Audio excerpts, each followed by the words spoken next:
ನಮ್ಮನ್ನ ಬೆಳೆಸಿದವ್ರೆ ಸರಿ ಇಲ್ಲ ಅವ್ರು ತಪ್ಪು ಅಂತ ದ್ವೇಷಿಸೋದು ಅಲ್ಲ. ಕಂಡೀಷನಿಂಗ್ ಅನ್ಯಾಯ ಆಗ್ತಾ ಇದ್ರು ನಿಮ್ ಮೇಲೆ ನೀವು ಸ್ಟ್ಯಾಂಡ್ ತಗೊಳಕ್ ಆಗ್ತಾ ಇಲ್ಲ ಅನ್ನೋದು ಲಿಮಿಟ್. ಯಾರೋ ಅವಮಾನ ಮಾಡ್ತಾ ಇದ್ರು ಕೂಡ ನಾನ್ ಸೈಲೆಂಟ್ ಆಗೇ ಇರ್ಬೇಕು ಅನ್ನೋಂತ ನಂಬಿಕೆ ನಿಮ್ಮ ಬಂಧನ. ಜನರು ಏನು ಹೇಳ್ತಾರೆ ಅನ್ನೋ ಕಂಡೀಷನಿಂಗ್. 4 ಜನ ನಿನ್ ಬಗ್ಗೆ ಏನ್ ಮಾತಾಡ್ತಾರೆ, ನೋಡ್ದವ್ರು ಏನ್ ಹೇಳ್ತಾರೆ, ಈ ಒಂದು ಕಂಡೀಷನಿಂಗ್ ನಿಮ್ಮ ಕನಸುಗಳನ್ನ ನಿಮ್ಮಿಂದ ದೂರ ಮಾಡದಂತ ಕಂಡೀಷನ್ ಅಂದ್ರೆ ಎಲ್ಲರನ್ನ ಖುಷಿ ಪಡಿಸ್ಬೇಕು. ಆದ್ರೆ ಇಲ್ಲಿ ನಿಮ್ಗೆ ನೀವು ಕೇಳ್ಕೊಬೇಕಾಗಿರುವಂತ ಪ್ರಶ್ನೆ, ಎಲ್ಲರನ್ನ ಖುಷಿ ಪಡಿಸೋಕೆ ಪ್ರಯತ್ನದಲ್ಲಿ ಇವತ್ತು ನಾನ್ ನಿಮ್ಗೆ ಕೇಳ್ತಾ ಇರುವಂತ ಪ್ರಶ್ನೆ ನಿಮ್ಮ ಜೀವನದ ಅತ್ಯಂತ ಶಕ್ತಿಶಾಲಿ ಪ್ರಶ್ನೆ ಆಗಿದೆ. ನೀವು ಈಗ ತೆಗೆದುಕೊಳ್ತಾ ಇರುವಂತ ಪ್ರತಿ ನಿರ್ಧಾರಗಳು ನಿಮ್ಮದೇ ಆಗಿದ್ಯಾ ಅಥವಾ ಚಿಕ್ಕದ್ರಿಂದ ನೀವು ಕೇಳ್ಕೊಂಡ್ ಬಂದಿರೋ ಮಾತುಗಳು ನಿಮ್ಮೊಳಗೆ ಪ್ರತಿಧ್ವನಿಸ್ತಾ ಇದ್ಯಾ? ನಿಮಗೆ ಯಾವ್ದಾದ್ರು ಒಂದು ಸಿಚುಯೇಷನ್ ಅಲ್ಲಿ ನಿಮ್ಮ ಅಭಿಪ್ರಾಯ ಹೇಳ್ಬೇಕು ಅಂತ ಅನ್ನಿಸ್ದಾಗ ನಾನು ಏನ್ ಯೋಚನೆ ಮಾಡ್ತಾ ಇದ್ದೀನಿ ಅಂತ ಯೋಚಿಸ್ತೀರಾ ಅಥವಾ ನಾನ್ ಈ ಮಾತುಗಳನ್ನ ಹೇಳಿದ್ರೆ ಮನೆಯವ್ರಿಗೆ ಇಷ್ಟ ಆಗೋದಿಲ್ವೇನೋ ಅಂತ ಯೋಚಿಸ್ತೀರಾ? ಈ ಪ್ರಶ್ನೆಗಳಿಗೆಲ್ಲ ನಿಮ್ಮ ಉತ್ತರ ಎರಡನೆಯ ಆಪ್ಷನ್ ಆಗಿದ್ರೆ ಬಹುಶಃ ನಿಮ್ಮ ಜೀವನವನ್ನ ನೀವು ನಡೆಸ್ತಾ ಇಲ್ಲ, ನಿಮ್ಮೊಳಗಿನ ಕಂಡೀಷನಿಂಗ್ ನಡೆಸ್ತಾ ಇದೆ. ಇಂದು ನಾವು ಈ ಕಂಡೀಷನಿಂಗ್ ಬಗ್ಗೆ ಮಾತಾಡೋಣ.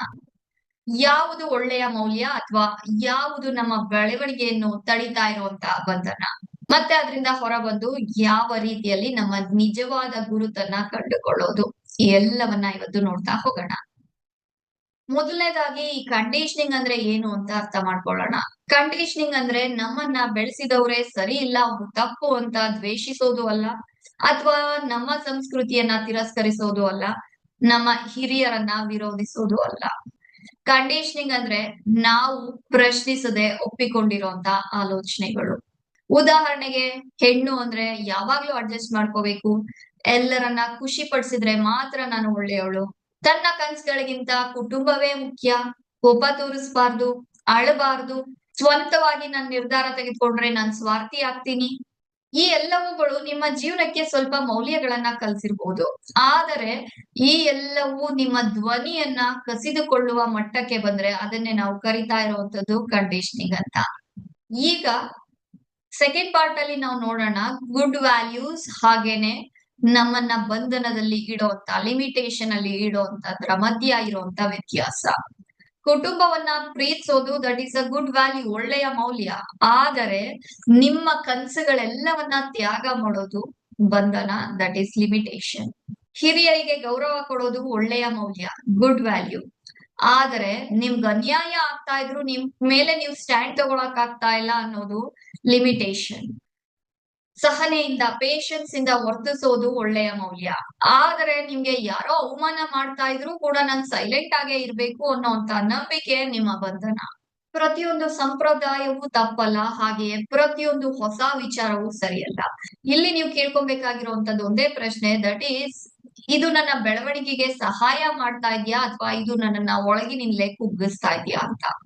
ಈಗ ನಾವು ಮೂರನೇ ಪಾರ್ಟ್ ಅಲ್ಲಿ ನೋಡ್ತಾ ಹೋಗೋಣ, ದಟ್ ಈಸ್ ಒಂದಷ್ಟು ಟೈಪ್ಸ್ ಆಫ್ ಕಂಡೀಷನಿಂಗ್. ಇದರಲ್ಲಿ ಮೊದಲನೇ ಕಂಡೀಷನಿಂಗ್ ಅನ್ನ ನೋಡೋದಾದ್ರೆ ಜನರು ಏನು ಹೇಳ್ತಾರೆ ಅನ್ನೋ ಕಂಡೀಷನಿಂಗ್. 4 ಜನ ನಿನ್ ಬಗ್ಗೆ ಏನ್ ಮಾತಾಡ್ತಾರೆ, ನೋಡ್ದವ್ರು ಏನ್ ಹೇಳ್ತಾರೆ, ಈ ಒಂದು ಕಂಡೀಷನಿಂಗ್ ಸಾವಿರಾರು ನಿಮ್ಮ ಕನಸುಗಳನ್ನ ನಿಮ್ಮಿಂದ ದೂರ ಮಾಡದಂತ ಕಂಡೀಷನಿಂಗ್ ಇದು. ನಿಮ್ಮ ಜೀವನ ಜನರ ಅಭಿಪ್ರಾಯಕ್ಕೆ ಅಲ್ಲ, ನಿಮ್ಮ ಮೌಲ್ಯಗಳು ನಿಮ್ಗೆ ಹೊಂದಿಕೆ ಆಗೋ ಹಾಗೆ ಇರ್ಬೇಕು, ನಿಮ್ ಸುತ್ತ ಇರೋ ಜನಗಳಿಗಲ್ಲ. ಎರಡನೆಯ ಒಂದು ಕಂಡೀಷನಿಂಗ್, ಒಳ್ಳೆಯ ಹೆಣ್ಣು ಅಂದ್ರೆ ಎಲ್ಲರನ್ನ ಖುಷಿ ಪಡಿಸ್ಬೇಕು. ಆದ್ರೆ ಇಲ್ಲಿ ನಿಮ್ಗೆ ನೀವು ಕೇಳ್ಕೊಬೇಕಾಗಿರುವಂತ ಪ್ರಶ್ನೆ, ಎಲ್ಲರನ್ನ ಖುಷಿ ಪಡಿಸೋಕೆ ಪ್ರಯತ್ನದಲ್ಲಿ ನನ್ನನ್ನ ನಾನು ಎಲ್ಲಾದ್ರೂ ಕಳ್ಕೊಳ್ತಾ ಇದ್ದೀನ ಅಂತ. ಮೂರನೇ ಕಂಡೀಷನಿಂಗ್ ಬಗ್ಗೆ ಮಾತಾಡೋದಾದ್ರೆ ತ್ಯಾಗ ಮಾಡಿದಷ್ಟು ಪ್ರೀತಿ ಸಿಗುತ್ತೆ. ಶ್ರೀ ಪ್ರೀತಿ ಬಲವಂತದಿಂದ, ತ್ಯಾಗದಿಂದ ಬೆಳೆಯುವಂತದ್ದಲ್ಲ. ಆರೋಗ್ಯಕರ ಸಂಬಂಧಗಳಲ್ಲಿ ಎರಡೂ ಜನರು ಕೂಡ ಆ ಒಂದು ಪ್ರೀತಿಗೆ ಕಾಂಟ್ರಿಬ್ಯೂಟ್ ಮಾಡ್ತಾ ಇರ್ತಾರೆ. ಪ್ರೀತಿ ಅಲ್ಲಿಂದ ಗ್ರೋ ಆಗುತ್ತೆ ಹೊರತು ನಿಮ್ಮ ತ್ಯಾಗದಿಂದ ಪ್ರೀತಿ ಗ್ರೋ ಆಗುವಂತದ್ದಲ್ಲ. ನೆಕ್ಸ್ಟ್ ನಾಲ್ಕನೆಯ ಒಂದು ಕಂಡೀಷನಿಂಗ್, ನಾನು ತಪ್ಪೇ ಮಾಡಬಾರದು, ಈ ಒಂದು ನಂಬಿಕೆ. ಬಹಳ ಮಹಿಳೆಯರನ್ನ ನಿರ್ಧಾರ ತೆಗೆದುಕೊಳ್ಳದಂತೆ ಮಾಡಿರುವಂತ ಒಂದು ಕಂಡೀಷನಿಂಗ್ ಇದು. ನಾನ್ ತಪ್ಪೇ ಮಾಡಬಾರ್ದು, ನಮ್ಮ ಲೈಫಿಗೆ ಯೂಸರ್ ಮ್ಯಾನ್ಯಲ್ ಇಲ್ಲ. ನಮ್ಮ ಲೈಫ್ ಅಲ್ಲಿ ನಾವು ಕಲಿಯೋದು, ನಾವು ಬೆಳೆಯೋದು ಮಿಸ್ಟೇಕ್ಸ್ ಗಳನ್ನ ಮಾಡೋದ್ರಿಂದ. ತಪ್ಪು ನಿರ್ಧಾರಗಳನ್ನ ತಗೊಂಡಾಗ್ಲೇ ಆ ನಿರ್ಧಾರದಿಂದ ನಮ್ಗೆ ಎಷ್ಟು ತೊಂದರೆ ಆಯ್ತು ಅನ್ನೋದು ನಮ್ಗೆ ಅರ್ಥ ಆದಾಗ್ಲೇ ನಮ್ಮ ಮೆಚುರಿಟಿ ಗ್ರೋ ಆಗೋದು. ಸರಿಯಾದ ನಿರ್ಧಾರಗಳನ್ನ ತಗೊಳ್ಳೋದಿಕ್ಕೆ ಏನೆಲ್ಲ ಪ್ಯಾರಾಮೀಟರ್ಸ್ ಬೇಕಾಗಿದೆ ಇದೆಲ್ಲವೂ ತಿಳಿಯೋದು ಈ ಒಂದು ಮಿಸ್ಟೇಕ್ಸ್ ಗಳ ಕಾರಣದಿಂದಾನೇ. ಮತ್ತೆ ಐದನೆಯ ಒಂದು ಕಂಡೀಷನಿಂಗ್ ನನ್ನ ಸ್ವತಂತ್ರ ನಂತರ. ಇದು ಒಂದು ಅತ್ಯಂತ ಅಪಾಯಕಾರಿಯಾದಂತ ಕಂಡೀಷನಿಂಗ್. ಯಾಕಂದ್ರೆ ಆ ನಂತರ ಅನ್ನುವಂತ ಒಂದು ದಿನ ನಿಮ್ ಲೈಫ್ ಅಲ್ಲಿ ಯಾವತ್ತೂ ಬರೋದೇ ಇಲ್ಲ. ಸೊ ಈಗ ನಾವು ಮಾತಾಡೋಣ ನಿಮ್ಮ ಒಂದು ಗುರುತನ್ನ, ನಿಮ್ಮ ಒರಿಜಿನಲ್ ಐಡೆಂಟಿಟಿಯನ್ನ ನಿಮ್ಮ ಲೈಫ್ಗೆ ಈಗ ಯಾವ ರೀತಿ ವಾಪಸ್ ತಗೊಂಡ್ಬರೋದು. ಇದನ್ನ ನೀವು ಮಾಡೋದಿಕ್ಕೆ ನಿಮ್ಮ ಹತ್ರ ಒಂದು ಹಾಳೆ ಇಟ್ಕೊಳ್ಳಿ ಅಂಡ್ ಒಂದು ಪೆನ್ ಅನ್ನ ತಗೊಳ್ಳಿ. ಹಾಳೆಯಲ್ಲಿ 2 ಕಾಲಮ್ಸ್ ಗಳನ್ನ ಮಾಡ್ಕೊಳ್ಳಿ. ಮೊದಲನೇ ಕಾಲಮ್ ಅಲ್ಲಿ ನೀವು ಬರೀರಿ ಹೆಡ್ಡಿಂಗ್ ಅಲ್ಲಿ ಇದು ನನ್ನ ನಂಬಿಕೆ. ಎರಡನೆಯ ಒಂದು ಕಾಲಮ್ ಅಲ್ಲಿ ನೀವು ಬರೀರಿ ಇದನ್ನ ನನಗೆ ಯಾರು ಕಲ್ಸಿದ್ದು.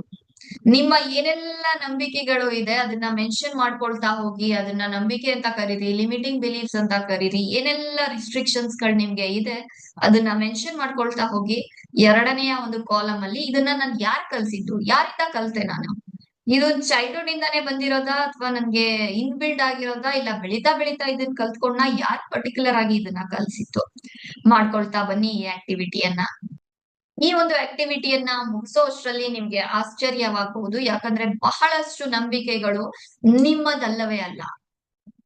ನೀವು ವರ್ಷಗಳಿಂದ ಕೇಳ್ಕೊಳ್ತಾ ಬಂದಿರೋಂತ ಎಷ್ಟೋ ಮಾತುಗಳು ನಿಮ್ಮಲ್ಲಿ ಕಂಡೀಷನಿಂಗ್ ಆಗಿ ನಿಮ್ಮ ನಂಬಿಕೆಗಳಾಗಿ ನಿಂತಿರ್ತವೆ.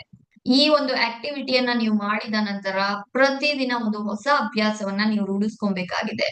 ಆ ಅಭ್ಯಾಸ ಏನಂತ ಅಂದ್ರೆ, ಯಾವುದೇ ನಿರ್ಧಾರ ತೆಗೆದುಕೊಳ್ಳೋದಿಕ್ಕೂ ಮುಂಚೆ ನಿಮ್ಮನ್ನ ನೀವು 3 ಪ್ರಶ್ನೆಗಳನ್ನ ಕೇಳ್ಕೊಳ್ಳಿ. ಅದ್ರಲ್ಲಿ ಮೊದಲನೇದು, ನನ್ಗೆ ನಿಜವಾಗಿಯೂ ಏನ್ ಬೇಕು.